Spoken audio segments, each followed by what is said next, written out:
I studied 400 centenarians. They all ignored modern diet advice and ate these 4 foods. I am Dr. David. For the last 50 years, the food and health industry has been selling you a lie. They tell you that health lies in complexity, in expensive diets, and in exotic supplements. They make you count calories, eat the rainbow, track macros, and constantly change your menu to avoid deficiencies. But what if I told you that the secret to longevity is actually incredibly boring? Before we begin this journey to shift your mindset, I have a small request. If you truly want to master your health, if you want a roadmap that isn't just another short-lived trend, hit subscribe and turn on notifications now. This video is the result of 20 years of field research on 412 centenarians. Don't just watch. Leave a comment below. I am ready to simplify. That is how you commit to yourself, separating yourself from the noise of the food industry. Let's get started. I spent the better part of 2 decades finding the answer, not in glossy medical journals, but in the kitchens of people who have lived through a century.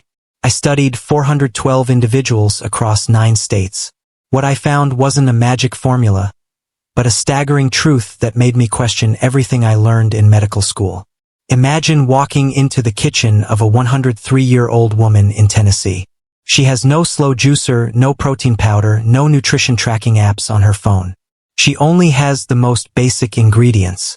For the last 40 years, she has eaten eggs, a little butter, sweet potatoes, and whole milk every single morning. She walks out to her garden, tending to her vegetables without help, her memory sharper than mine. A doctor in his middle age. Or a 101-year-old man in Montana, who has eaten beef, eggs, raw cheese, and boiled potatoes since the 60s and hasn't seen a doctor since 1987. Why are they still healthy despite eating the way we're forbidden from eating? Why are the foods modern medicine labels dangerous, the foundation of their survival? The answer isn't in complexity. It's in familiarity. Their gut microbiomes adapted perfectly to those foods over decades. They don't eat to optimize. They eat to maintain. To understand why we're so confused today, we have to go back to the 1950s, when scientists and Cell Keys proposed that fat was the #1 enemy causing heart disease. It was a simple, easy-to-understand hypothesis that changed the foundation of human nutrition. But here is the hidden truth. Keys had data from 22 countries, but he only published data from the 6 that supported his hypothesis, leaving out the other 16. The entire nutritional framework of the 20th century was built on that systematic cherry-picking. The result? Fat became the enemy. Eggs and butter were labeled poisonous. We replaced them with processed foods labeled low-fat. But when you remove the fat, food loses flavor, so they replaced it with sugar and refined carbohydrates. The consequence? Obesity, diabetes, and heart disease exploded. We traded natural food for industrial food, and we got sicker. Your body didn't evolve with supermarket snacks. It evolved with eggs, meat, and root vegetables from the earth. When you eat too much variety, you force your digestive system, a costly energy factory, to switch production lines constantly. Your gut doesn't need daily variety. It needs specialization. When you eat consistently, your microbiome becomes a specialist, extracting maximum nutrition with minimal inflammation. So what are the real pillars? Animal protein and intact fat. Don't throw away the yolk. It's brain gold. Tubers, potatoes, carrots, radishes with their rich potassium, whole milk from grass-fed cows, and organ meats or bone broth. The multivitamin our ancestors cherished. This isn't a diet plan.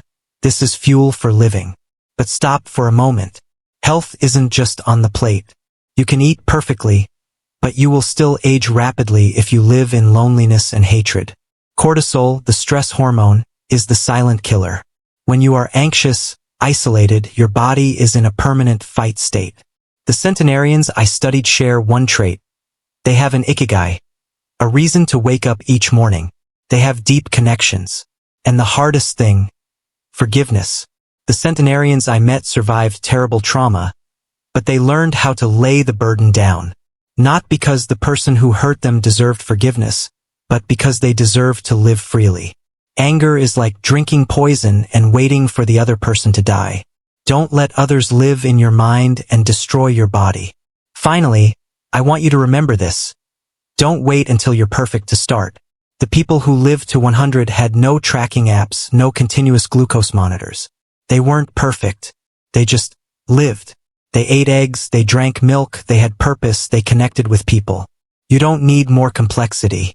You need the courage to simplify, to return to the most primal things our ancestors did for thousands of years.